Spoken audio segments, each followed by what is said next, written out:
Well, hello there.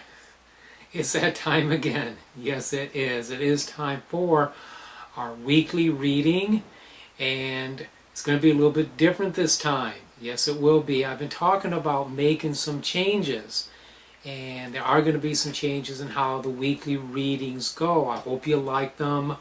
I appreciate all feedback, constructive or otherwise, as long as it's respectful. Okay, let me know what you think. I think you'll enjoy it. We'll see how this goes.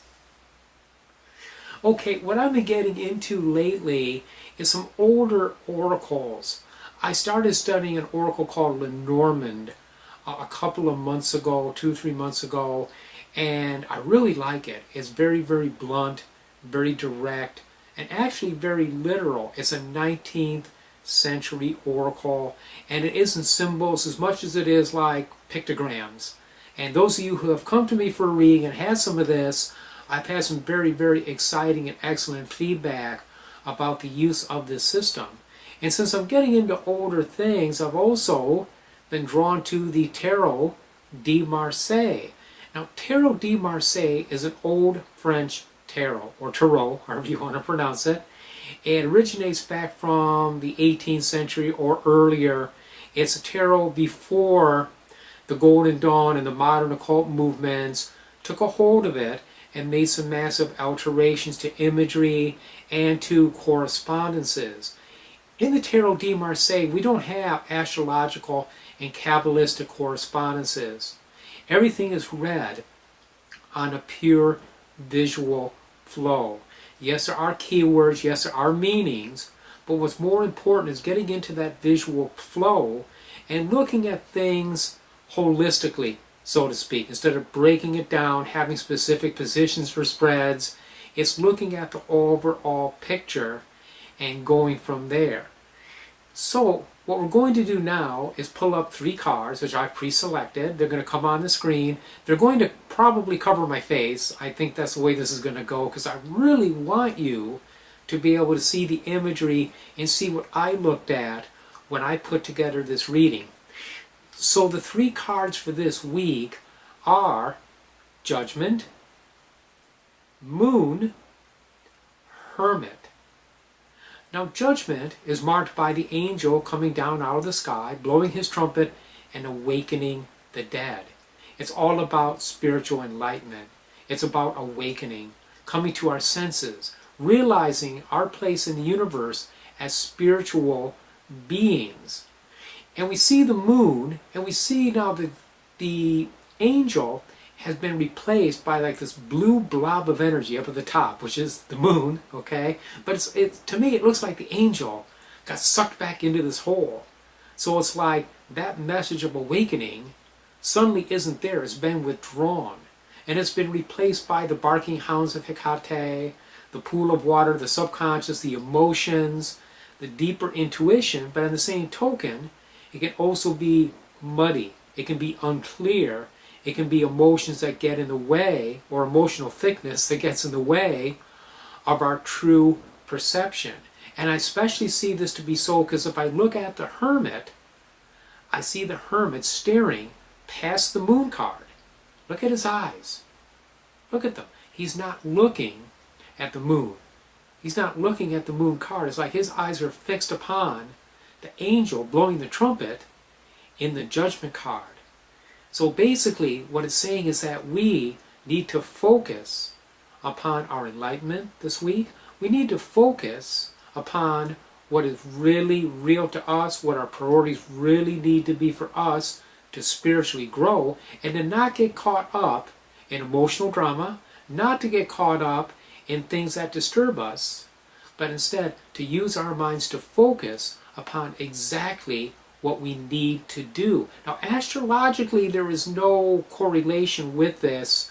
Astrologically, things are calm, and I'm going to go over that. There's a separate section now I'm going to do just to briefly talk about astrology. And to make the reading more practical in the Tarot de Marseille practice, it's usual to take 3 trump cards, and then at the conclusion of that, perhaps pull 2 minor arcana to see what they have to say that's a practical import to enact the reading. So the two cards that we have come up for this is a Knight of Wands and the Seven of Swords. Now again, we disregard traditional meanings in the sense of the Rider-Waite with this system, okay? Knight of Wands looks kind of clumsy. He's on this horse. The horse looks like it wants to turn around or stop. He's got this big, huge wand in his hand, and it just looks like he's not sure exactly how he wants to do this. He knows he needs to do something, and he kind of wants to blunderbuss his way through it. All right, which is easy to do with that big, huge club in his hand. Okay, there's no finesse there, and it's not going to get him anywhere trying to yield that big club to get anything done. So instead, the Seven of Swords, if we look at the image carefully, the sword is piercing the roof. It's going through the structure that surrounds it. Now, it's a thick structure. It's not easy for it to pierce. Our emotional or mental thickness at times can be difficult to pierce. Our egos can really get in the way. So what we need to do this week is really focus our mind very strongly. Ask Angel Raphael to help you. Or if you're not into angels, ask the Egyptian god Thoth to help you to focus your mind and to keep it where it is supposed to be on what's most important to you this week. So you're not caught up in emotional drama, you're not caught up in murkiness, your mind can be clear, it's just focused. It just takes determination and a great deal of willpower in order to do this. Now, astrologically, we don't have anything jarring going on this week. We have the new moon. We've had the new moon happen on Friday night, new moon in Cancer, which was a very potent moon, very, very powerful moon. It's in a sign that it rules, and new moons are good for new beginnings. The moon is waxing right now, getting bigger. So this means that we can go ahead and focus on things that we want to bring to us, things we want to attract, whether it's spiritual enlightenment, whether it's money, whether it's love, relationships, you name it. This is the time to go ahead and attract it. Now we have a couple of nice aspects this week with the moon that we could potentially work with. This afternoon at 4:43 p.m., the moon is going to be sextile Jupiter.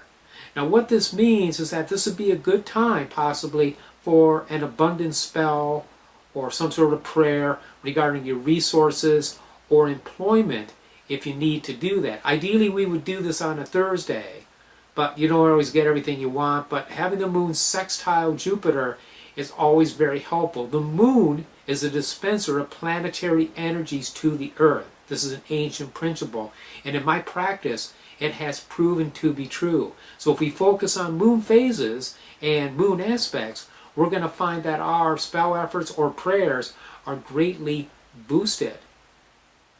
Another lovely aspect this week, and I really am drawn to this, so it's too early for me to make full use of it. On Wednesday at 9:03 a.m., these again are Eastern Standard Time, I'm sorry, these are Eastern Standard Time, 9:03 a.m., the moon is going to be sextile with the sun. I wanted to say Mercury, but no, it's not. I wish it was.